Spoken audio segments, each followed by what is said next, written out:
Que a nosotros nos tocó Juventud Heroica del 4 de febrero, la misión de ser relámpago, anunciando en el medio de la oscuridad el nacimiento de una nueva era para los pueblos de América y del mundo.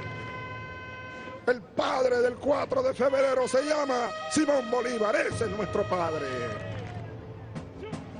El 4 de febrero Venezuela resucitó y Venezuela nació de nuevo entre soldados.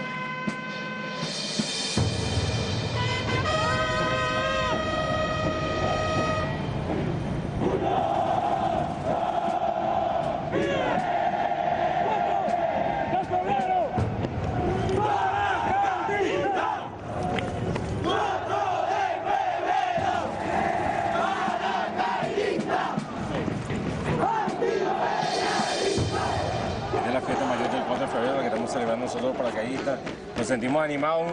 ¡Una bulla a los muchachos allá arriba! ¡El ánimo, el ánimo!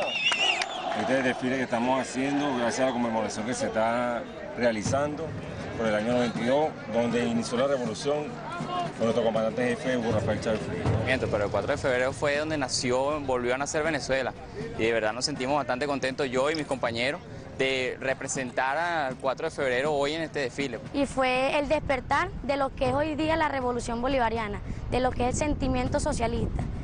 Era como un despertar de Venezuela, fue como una nueva época, una nueva era, algo que trajo una mejor vida para nuestro país. Esta es una fecha que no se puede olvidar. Confirmar la revolución, el inicio de la revolución y una parte más de la independencia de Venezuela. En realidad somos los hijos de Bolívar. Este mismo ejército que comandó Bolívar y nosotros somos los herederos de esa gloria. Bolívar, donde quiera que esté, está orgulloso de su ejército, de su Fuerza Armada y está aquí apoyándonos siempre, con el proceso revolucionario, con la patria socialista y con la Fuerza Armada, tanto hombres como mujeres. Somos dignos herederos de su gloria y somos representantes de este país. Y en todos lados estamos nosotros paracaidistas representando esos ideales pues, que dejó Bolívar y el comandante en jefe. Desde el primer momento que uno entra, que ingresa como aspirante que es en esta institución o en cualquier institución de las Fuerzas Armadas, uno deja todo, deja su familia, deja sus amistades, deja todo lo más preciado que uno tiene por ser útil a la patria, por servir, por formarse como militar, por defender este suelo con la vida si es posible, si se hace necesario. Nosotros somos la Fuerza Armada es para el pueblo. Sí, somos simplemente un servidor de nuestro pueblo, de nuestra Venezuela. Y por eso es que la Academia Militar la llaman cuna de la Revolución Bolivariana, porque ahí se forma el militar revolucionario, el militar que va algún día a utilizar sus armamentos, a usar sus armas en pro de la defensa de la nación y del pueblo soberano. Hoy son soldados de la paz, soldados al servicio del pueblo, hijos de Bolívar, conscientes del papel histórico que les toca jugar. Pero hasta 1998 fueron utilizados como el brazo armado de la oligarquía venezolana. Eran formados bajo la doctrina militar de seguridad nacional, un plan represivo que impuso Estados Unidos en la región para perseguir y desaparecer a los sectores populares que se opusieran a sus políticas. Fue así como en Venezuela se desató una ola de persecuciones, asesinatos, torturas y desapariciones contra miles y miles de venezolanos. La educación tradicional que permeaba en todos los cuarteles, inclusive en las academias militares, era una educación direccionada y condicionada por los intereses de los Estados Unidos. Obedecíamos, por supuesto, a la lógica o a la filosofía geopolítica de la contención del comunismo, en donde se pensaba que nuestro enemigo era aquel que pensara de una manera distinta al establishment o a la política que mantenía el status quo, que en este caso era la democracia representativa de corte liberal occidental. En verdad la formación era del típico gorila suramericano, la Escuela de las Américas. Los manuales eran los mismos manuales gringos. Los batallones, aquí había batallones de cazadores. Hasta hace poco, que el presidente los eliminó y ahora se llaman batallones de Caribe. Cazadores de hombres. Ese era el nombre, pues. Cazadores, boinas verdes. Los boinas verdes venezolanos. Cazadores de hombres. Venezuela en el año 63 comienza la política de desaparecidos en América Latina en el gobierno de Raúl Leoni. Las primeras experiencias de desaparecidos que después se consolidan en Argentina, en Chile, en Uruguay, no nacieron en el Cono Sur, ya terminan de explotar en los 70. Nacen en Venezuela en el gobierno de Leoni, donde en este país desaparecieron más de 400 personas, ¿no? Fueron oficiales formados para pisotear al pueblo. Es decir, es la misma doctrina que se aplicó para crear a los dictadores de América Latina. Desde allí se formaron, desde la Escuela de las Américas, y luego posteriormente comenzaron a asumir, espacios políticos y tomaron acción en sus respectivos países con el apoyo de Estados Unidos. Eso no lo podemos negar, ni se puede ocultar. Las Fuerzas Armadas anteriormente tenían una visión totalmente obtusa, errada. No era la de defender a su pueblo, era la de atacar al pueblo. En las Fuerzas Armadas, puedo decir a plenitud, que estaban a orden, a servicio de un imperio. ¿Cómo se puede decir que el Estado venezolano, que nosotros no teníamos soberanía, que nosotros, ¿cómo es posible que antes habían entes militares de Estados Unidos en nuestros fuertes militares? El control se ejercía mediante la misión militar norteamericana que quedaba acá en Fuerte Tiuna, donde está la sede exactamente allí, cercana a lo que es el batallón Ayala, el grupo de blindados Ayala. Allí funcionaba la misión militar norteamericana. En todas las escuelas de armas y servicios de la Fuerza Armada Nacional existía un oficial norteamericano de infantería, de artillería, de blindado, de ingeniería, de todas las armas, condicionando, modelando, supervisando los currículos y verificando que los oficiales que normalmente ocupaban los primeros puestos en esos cursos iban directamente a hacer cursos en Fort Benning, en las escuelas de las Américas, en Fort Bragg, o en los grados superiores de coronel, de teniente coronel, de coronel en el Sistema Interamericano de Defensa, en la Escuela de las Américas. Aquí daban clases los voceros de la oposición a enseñarnos las virtudes del neoliberalismo. Aquí daba clase Claudio Fermín en esta escuela y nos hablaban del libre mercado. Y cuando hablaban de geopolítica, era la geopolítica que el enemigo era Brasil. Que el enemigo esa era la hipótesis verde, era Brasil. Nuestra posibilidad de guerra era Brasil. Y nos vendían y poco a poco fueron vendiendo aquello de... éramos cadetes cuando la invasión a Panamá, que no hacían falta los ejércitos, que debía reducirse a una pequeña fuerza, que si alguien nos atacaba, los gringos defendían. Claro, no nos explicaban qué ocurría si los gringos nos atacaban. Cansados de ver al pueblo en la miseria, mientras los gobernantes de turno amasaban enormes fortunas, el 24 de julio de 1983, un grupo de soldados comandados por el capitán Hugo Chávez funda el Movimiento Bolivariano Revolucionario 200. Surgió el movimiento, el MBR 200, y comenzó desde abajo, una efervescencia, aquí en la escuela. Este era el sitio donde, bueno, se juntaban una cantidad de ideas y de sueños. Y después la gente se graduaba y se iba a los batallones y había un contacto por un mecanismo que teníamos nosotros de reunión que impedía la fuga de información y que nos permitió pues pasar 10 años en la clandestinidad en los cuarteles. 2 semanas después de asumir la presidencia, Carlos Andrés Pérez anuncia la aplicación de un paquete económico que condenaba al pueblo a más miseria. El conocido paquetazo, impuesto por el Fondo Monetario Internacional y el Banco Mundial, incrementó la gasolina en un 100%, la electricidad en un 150% y duplicó el precio del pasaje estudiantil. Además, se inició una ola privatizadora de las empresas del Estado, como la CanTV, Viasa y PDVSA. Se liberaron los precios de los alimentos mientras se impuso un tope a los salarios. Toda esta situación provocó que el 27 de febrero de 1989 miles de venezolanos se rebelaran contra el gobierno de Carlos Andrés Pérez. Siempre las medidas económicas afectan al pueblo, nunca afectan a la parte aristocrática. El pueblo y los estudiantes están juntos. Nosotros cuando salimos a la calle no salimos a reprimir, salimos a restablecer un orden que está alterado y que no permite el normal desenvolvimiento de las actividades del país. Venezolanos, en nombre del Gobierno Nacional, me complace informarle a la ciudadanía que desde el momento que se dictó la suspensión de las garantías constitucionales y se implantó el toque de queda, la situación general del país se encuentra prácticamente normalizada. Solo en la ciudad de Caracas subsisten,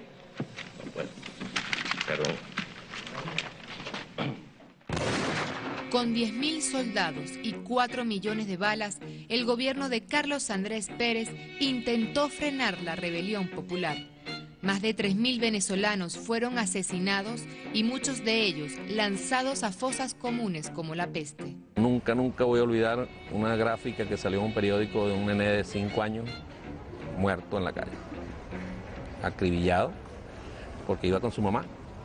Y aparentemente había dentro de todo lo que ocurrió, un negocio, rompieron los vidrios y dispararon al que estuviese atravesado. El niño así muerto al lado. Y sacaron la gráfica en aquel momento. O sea, eso para nosotros, a mí en lo personal me marcó. Nos marcó aquellas máquinas en la calle recogiendo los cadáveres en la calle y metiéndolos en un camión. Y echándoles arriba a alguien cal. Pero ¿cuál es el grado más inmoral? Que los bienes de ahí se montaron en camión y los llevaron para la finca de los generales. Los bienes recuperados, que se le quitaron al pueblo, que los agarraron ahí, se consiguieron, que eran simplemente algunos saqueos, ¿verdad? Muchos de esos bienes terminaron en la finca de los principales generales de la brigada blindada. Y eso lo vimos nosotros. ¿Cómo no vamos a alzar? Ya el 27 de febrero hubo una especie de traición que el pueblo sintió y a la que el pueblo reaccionó. O sea, había votado por Carlos Andrés porque pensaba que Carlos Andrés era su amigo. Resulta que ese amigo de repente le tira un poco de medidas que le van a subir el precio, que ya le estaban subiendo los precios y todas las cosas, se acaparaba y el gobierno no hacía nada, y después viene y te mata porque sales a protestar. Ese es el ambiente que se veía, un ambiente desesperado, un ambiente donde la gente estaba en la calle, donde los comentarios eran terribles, donde se allanaba medios de comunicación a diestra y siniestra, donde no había absolutamente ninguna libertad de expresión. Bueno, ese es el ambiente y era evidente que Carlos Andrés Pérez no podía terminar su mandato. Eso entonces presiona todavía más hacia adentro porque de alguna manera lo que vemos nosotros ese 27 de febrero como actuación de la Fuerza Armada es una contradicción a lo que nosotros creemos que debe ser la Fuerza Armada, porque es como que tú salgas a dispararle a tu hermano, ¿no? La indignación también se profundizó en los cuarteles, especialmente entre los miembros del Movimiento Bolivariano Revolucionario 200. Yo supe de este movimiento, de su existencia, en agosto del 91. Y en agosto del 91 se acercó ahí a la estación Bellas Artes, donde yo trabajaba, y conversamos largo y me echó el cuento completo de cosas que después, contrastadas con la realidad, eran exactas. Porque yo me acuerdo, yo le dije a este compañero Ezequiel, le dije, si esto fuera cierto, ¿no?, y existiera estas corrientes dominarían el escenario político de este país por 100 años. Recuerdo que fue como la expresión que yo le di. Para 1992, Venezuela se sumergía en una profunda miseria. En el país con mayores reservas petroleras del mundo, más del 70% de la población era pobre, 60% sobrevivía hacinada en zonas de alto riesgo. Además, las familias alcanzaban a comer una sola vez al día. El 25% de los fallecimientos eran niños menores de 4 años debido a desnutrición y diarrea. El analfabetismo superaba el 8%, la deserción escolar el 50% y una corrupción desatada desde el gobierno y el alto mando militar hacía crecer el descontento en el pueblo civil y militar.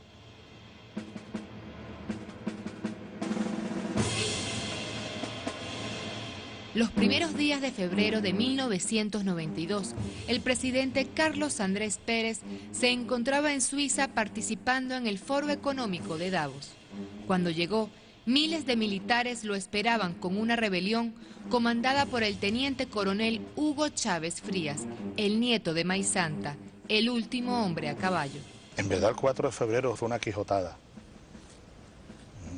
un mar de dudas, individuales, colectivas. Yo cuando venía cruzando el Valle de Aragua, de Maracay, hacia La Victoria, en un viejo jeep militar con mis muchachos y el batallón, decía, Dios mío, no sé qué va a pasar esta noche, pero somos libres. Había que querer hacer eso. Para nosotros eso forma parte de la quijotada, ¿no? Sabiendo, aún a sabiendas que no había mayores probabilidades de éxito, hicimos una quijotada que, bueno, que está ahorita en este momento en el tapete, porque luego se convirtió en una revolución pacífica. La opción de la rebelión surge cuando nos damos cuenta, a partir del 27 de febrero del 89, que la situación ya era insostenible y que simplemente había que hacer algo a partir de ese momento. Era tomar el poder, no era matar a nadie, era tomar el poder. Y fíjate, aquí en el ejército se logró neutralizar a la Fuerza Armada. Claro, el símbolo de poder era Carlos Andrés Pérez, era lógico.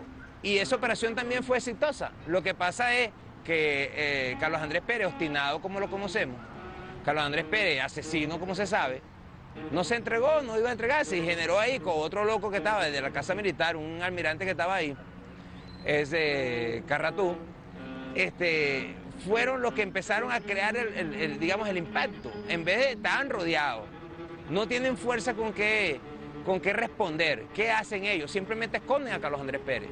El éxito de ellos fue esconder a Carlos Andrés Pérez. Haber buscado a Carlos Andrés Pérez significaba matar a mucha gente y a soldados. La intención era capturarlo para juzgarlo.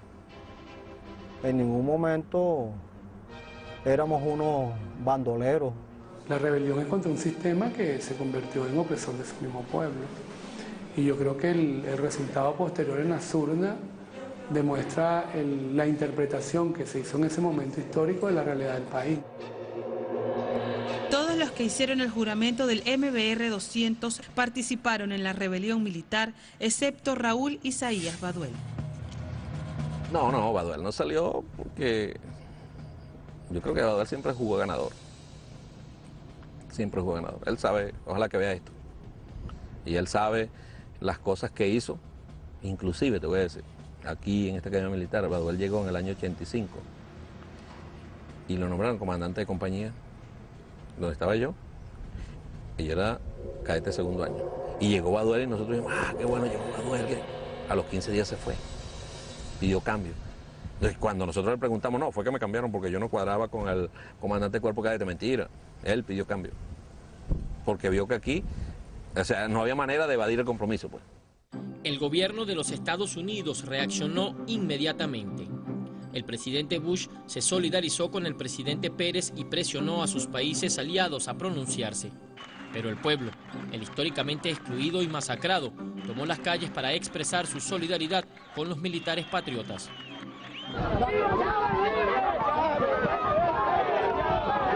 Eso es Chávez, es un comandante con todos sus amigos, con todos los que hicieron este país. Lo que hicieron fue buscar el mejoramiento de Venezuela, acabar con los corruptos, un corrupto como Carlos Andrés Pérez, un asesino como Carlos Andrés Pérez. Recuerdo que un camarada de la UCB, un colega profesor, muy amigo, me llamó, que no era muy amigo, colega y todo, pero no un hombre de izquierda, me llamó y me dijo, mira, la pegaste. ¿Por qué? ¿Qué pasó? Chico, tumbaron a Carlos Andrés Pérez, te tomaba la casona. Me decía él, me llamó para decirme en ese momento, tú como que estabas dateado. Me decía, y yo no estaba dateado. Primero que nada, quiero dar buenos días a todo el pueblo de Venezuela. Y este mensaje bolivariano va dirigido a los valientes soldados que se encuentran en el Regimiento de Paracaidistas Aragua y en la Brigada Blindada de Valencia. Compañeros, lamentablemente, por ahora, los objetivos que nos planteamos no fueron logrados en la ciudad capital. Es decir, nosotros acá en Caracas no logramos controlar el poder. Ustedes lo hicieron muy bien por allá, pero ya es tiempo de evitar más derramamiento de sangre, ya es tiempo de reflexionar y vendrán nuevas situaciones y el país tiene que enrumbarse definitivamente hacia un destino mejor. Así que oigan mi palabra, oigan al comandante Chávez que les lanza este mensaje para que por favor reflexionen y depongan las armas, porque ya en verdad los objetivos que nos hemos trazado a nivel nacional es imposible que los logremos. Compañeros, oigan este mensaje solidario, les agradezco su lealtad, les agradezco su valentía, su desprendimiento, y yo ante el país y ante ustedes asumo la responsabilidad de este movimiento militar bolivariano. Muchas gracias. Cuando dijo esa palabra, yo recordé a mi amigo Ezequiel y dije, la vaina es cierta, dije.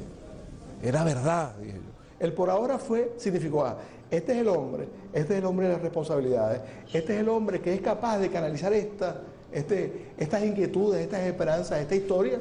200 años de vida republicana, se concluyen ahí. Desde la misma madrugada del 4 de febrero, el comandante Chávez se metió en los corazones de todos, en el mío y en el de toda mi familia, y en el de la mayoría del pueblo de Venezuela. Y salimos, al día siguiente estábamos también nosotros incorporados en ese gran movimiento espontáneo que surgió de hacer pintas y de que viva Chávez. Durante 2 años, el comandante Chávez y otros soldados patriotas estuvieron presos, pero ni el encierro pudo frenar la indignación del pueblo.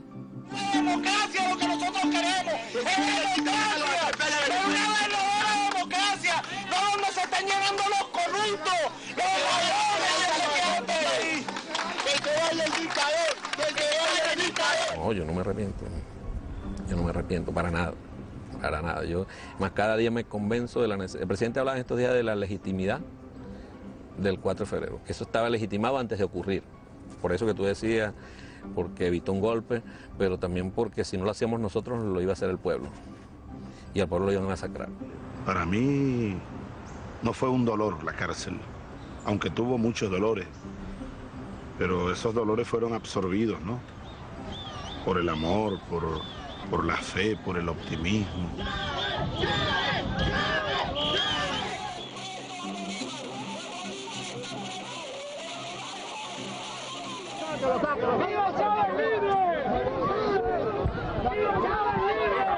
A pesar de estar en esa cárcel de Yare, una cárcel de presos comunes, él estuviera preso. Realmente su cabeza estaba en la calle y estaba muy bien en la calle, en el sentido conectado con el sentir popular que iba levantando como un tsunami, ¿no? Iba levantando una fuerza gigantesca que en buena medida en ese momento solo la captaba él. Yo lo que siento es que siempre hubo un pueblo crítico y valiente además, ¿no? Pues recuerdo varias tomas, ayer estaba viendo una de los guardias, los militares estaban peinando toda la parte de cuando iban a pasar a Chávez desde Cuartel San Carlos a Yare. Bueno, ellos peinaron así con peinillas toda la zona, ¿no? Y la gente caminaba, la gente no salió corriendo, o sea, los tipos así y ellos caminando, y de una ventana le decían, ¿qué miedo le tienen al pueblo? Estando presos contra nuestra familia, se enseñaron.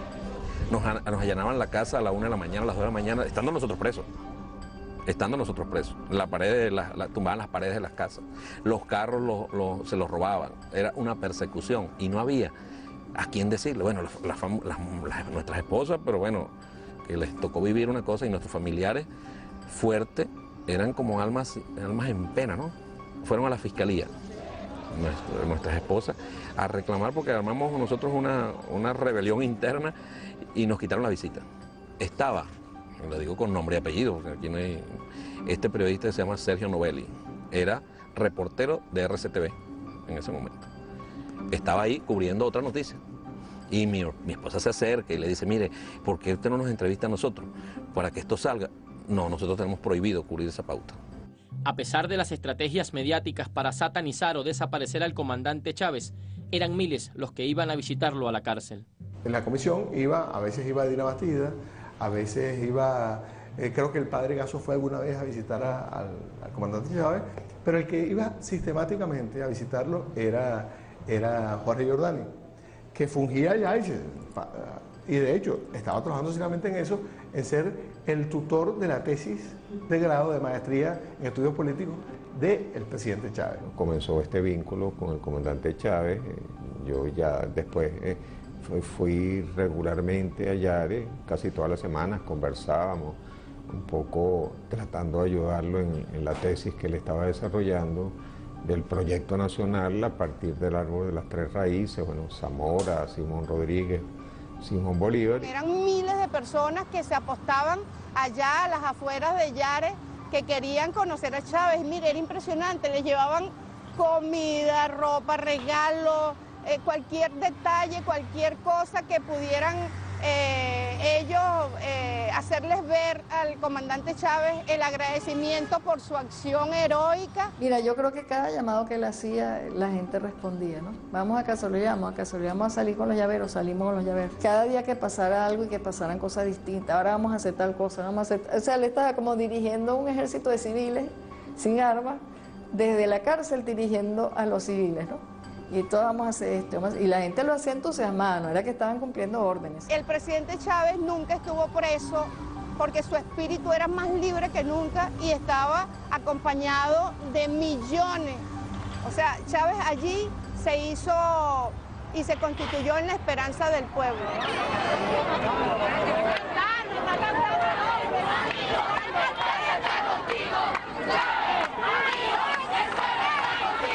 Así cuando sale Chávez de la cárcel de la dignidad, porque se le llamó fue la cárcel de la dignidad, sale como un líder, como el líder que creció allí. Él representa para el pueblo venezolano uno de los hombres que ha dado todo por Venezuela. Chávez es el hombre que realmente nos va a ayudar a llevar la democracia como tiene que ser. Me siento orgullosa de él y vengo en representación de los estudiantes que todos estamos con él. ¿Y usted, señora, por qué vino? Yo vine porque estoy desde el 4 de febrero en Miraflores, allá tú estás luchando y seguiré luchando con el comandante y todos los patriotas. Todos nosotros los venezolanos nos sentimos orgullosos de tener un hombre como él, pues valiente, decidido. A rendirle honores al comandante Hugo Chávez Frías, porque se lo merece, porque es el hombre que estamos esperando para que transforme nuestra patria. Venir a nombre de la generación militar bicentenaria que decidió insurgir en armas para torcer el rumbo funesto de la República y buscar nuevos caminos. 8 planes nacionales.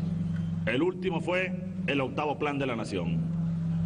Aquel plan funesto que llamaron el Gran Viraje. Todos lo recordamos. 8 planes nacionales llevaron a Venezuela a la situación más caótica de toda su historia republicana. Nosotros estamos trabajando desde antes del 4 de febrero en las líneas, repito, muy generales del Proyecto Nacional Simón Bolívar para enfrentar un modelo económico, construir un modelo económico cuya prioridad sea el hombre. Desde el 26 de marzo del año 94, que salió a la calle. La esperanza está en la calle, fue la consigna. Sobre eso hay un documento central también que escribió el comandante Chávez. Luego, bueno, los primeros 100 días del huracán bolivariano, y luego la construcción y la articulación con movimientos sociales, movimientos políticos. La construcción del movimiento bolivariano, revolucionario 200 en la calle. Luego, la propuesta en el año 95, cuando hubo las elecciones de gobernadores y alcaldes, y la propuesta de Chávez fue, por ahora, por ninguno. La historia empezó a salir otra vez, ¿no? Se empezó a volver a hablar de Zamora, de Bolívar, o sea, hubo como una especie de revolvimiento de la psique del ser humano venezolano de ese tiempo. Y era muy emocionante, o sea, cada día que uno vivía en las calles sentía que estaba en algo que iba para algún lado, ¿no? Nosotros logramos montar un camión, que lo llamaban algunos el motorhome de Chávez. Era un remolque, un camión, que se había puesto una imagen del comandante Chávez, ¿sabes? Con su boina y su pullover que cargaba en esa época, y con ahí se movía todo. Ahí iba el comandante adentro, arrastrado por un chuto, iba el comandante, los equipos de comunicaciones, ahí había todo, la propaganda iba ahí. Bueno, eso se lo quemaron. O sea, y era la DIGEPOL, nosotros sabíamos que, bueno, la DICIT en ese momento, era la DICIT que tenía una actitud sistemática. Chávez estuvo en la calle siempre, en contacto directo con la población, recorriendo el país y articulando una propuesta política para el país. Él construyó la fuerza, el proyecto y el liderazgo en la calle, nadando contra la corriente, con la represión encima y apagado por los medios de comunicación social. Había un silencio absoluto sobre Chávez. Él rompió con esa dictadura mediática desde abajo, con su propia voz y con la voz del pueblo. Inclusive me acuerdo una vez que una señora, ya cuando Chávez había salido a prisión, todos los 4 de febrero en la Plaza Caracas había un acto, ¿no? Y una señora me pasó un papelito para que Chávez lo firmara. Y cuando me da el papelito, o cuando yo le devuelvo el papelito firmado, ya no me acuerdo, me dice, ese es el próximo presidente, ¿no? Y yo recuerdo que yo la vi así como con un poquito de conmiseración, ¿no? Y nunca me he arrepentido más de una reacción, porque tenía razón. El 6 de diciembre de 1998, el comandante Chávez gana la presidencia de la República con más de 56% de apoyo nacional. Hoy podemos decir, con el espíritu lleno de tranquilidad, con la conciencia llena también de tranquilidad, todo se ha consumado. Pasó lo que tenía que pasar. No podía pasar otra cosa en Venezuela hoy, 6 de diciembre de 1998. Desde ese momento se dieron los primeros pasos para concretar el proyecto nacional Simón Bolívar. La primera promesa que cumplió el presidente Chávez fue convocar una Asamblea Nacional Constituyente para que el pueblo venezolano protagonizara y participara por primera vez en la historia en la redacción de la nueva Carta Magna. Desde ese momento se inició la recuperación de tierras y la industria petrolera. Fueron actos de justicia social que la oligarquía no le perdonó. El 11 de abril de 2002 lo secuestraron y le dieron un golpe de Estado.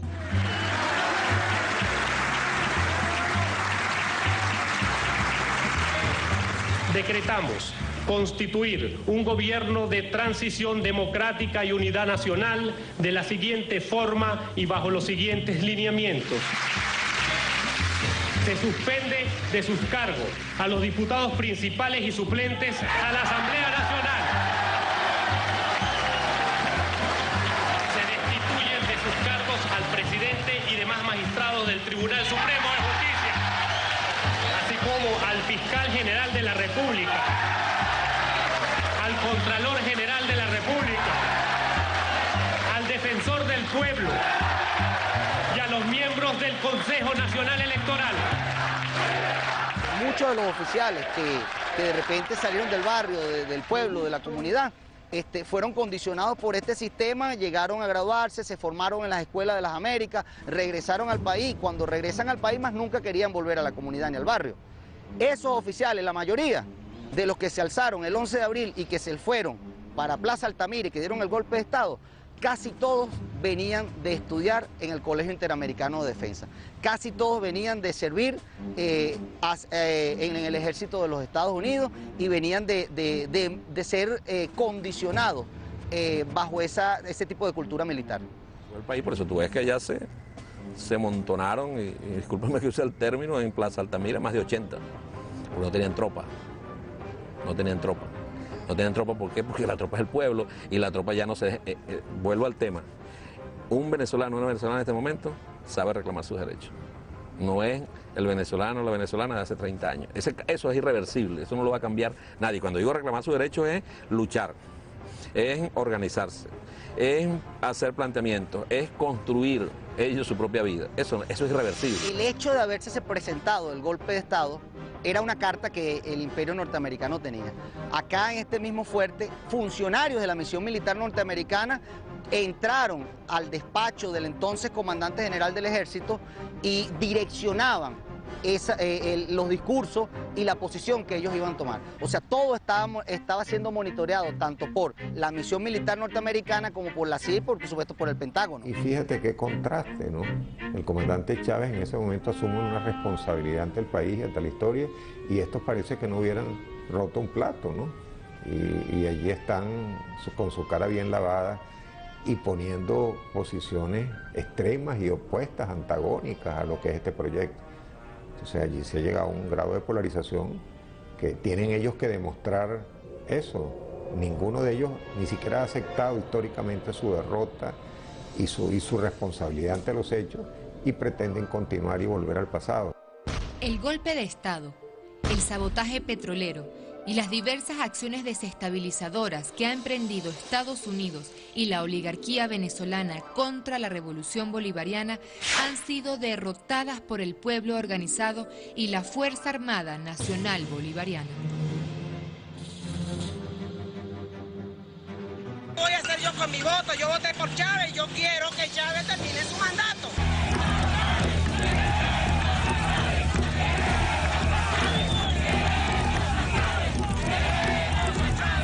Mientras la gente pensaba de que la Plaza Altamira iba a generar una ruptura dentro del establecimiento militar, fue todo lo contrario. Los bolivarianos y los que creemos verdaderamente en el proceso de cambio y de transformación que se vive el país, dijimos que ese era un buen elemento para amalgamar más nuestra estructura militar. Y a partir del 2004, cuando se lanza la etapa antiimperialista, que nuestro comandante en jefe lanza la etapa antiimperialista, es cuando se expulsa la misión militar norteamericana de allí. A partir de allí se comenzó una revisión profunda de nuestra doctrina y también de los manuales, inclusive que todavía hasta el 2004-2005 estaban implementándose en nuestros centros de formación, de capacitación y de profesionalización dentro de la Fuerza Armada. En el 2010, cuando en el contexto de la aprobación de la Ley Orgánica de la Fuerza Armada, de la nueva Ley Orgánica de la Fuerza Armada, es cuando verdaderamente se comienza esa revolución en los cuarteles. Ahora, el modelo de formación militar contempla la seguridad de la nación, pero también la contribución de la Fuerza Armada con el desarrollo del país. Además, se permitió la participación de la mujer y se le devolvió a los militares su derecho a votar. Ahora son soldados apegados a valores humanistas, bolivarianos y antiimperialistas que promueven la unión cívico-militar en defensa de la patria bolivariana. Es a partir del 2010, con la aprobación de la Ley Orgánica de la Fuerza Armada Nacional Bolivariana, cuando verdaderamente comienza una revolución dentro de la Fuerza Armada, una revolución militar. Dos pensadores norteamericanos, Alvin y Hedy Toffler, dicen que una revolución militar se materializa cuando el pueblo entra a la Fuerza Armada y comienza un proceso de transformación profunda, en donde esa transformación los combina a cambiar la doctrina, la estrategia, la táctica, la logística, cambian los sistemas de armas, cambia el adiestramiento, cambia la organización de la Fuerza Armada en sí. Entonces eso verdaderamente es lo que está sucediendo dentro de nuestros cuarteles. Los ataques de la oligarquía venezolana y del mayor imperio del mundo contra la revolución bolivariana no han cesado. Hoy, su punto de ataque es la Fuerza Armada Nacional Bolivariana. Ellos no van a cesar en su empeño, ellos van a seguir tocando puertas, van a seguir viendo a ver quién les escucha las propuestas que pueden hacer ellos, no solo en la parte civil, sino en la parte militar también, con muy poca audiencia, en una obra de teatro con butacas vacías, pero ellos tienen algo cómo manejarse, que tienen mucha plata y tienen apoyo de afuera. Mira, ellos pueden decir lo que quieran, pero cualquier movimiento de aquí contra el presidente tiene la bendición de los gringos. Los ataques contra la Fuerza Armada y contra el alto mando militar van a seguir siguiendo en la medida de que nuestra Fuerza Armada y nuestros líderes militares sigan manteniéndose al lado del pueblo. Haga lo que uno haga, si uno se mantiene al lado del pueblo, respetando ese legado que nos dejó nuestro padre el libertador Simón Bolívar, hay un sector de que va a seguir diciendo y va a seguir atacando a nuestra Fuerza Armada. El ejército bolivariano hizo historia en su tiempo, está haciendo historia hoy día y nos estamos preparando para continuar con esta historia. Y aquellas personas que no están de acuerdo simplemente con la función que tiene la Fuerza Armada bolivariana hoy día, simplemente le hago un llamado a esas personas para que estudien, también se informen la importancia que tiene el ejército bolivariano, la importancia que tuvo el ejército bolivariano para obtener hoy día esta libertad que hoy poseemos. Los adversarios y los enemigos de Venezuela que pretendan desviar este camino que el pueblo soberano se ha dado, nos encontrarán a los hombres y mujeres del 4 de febrero de frente.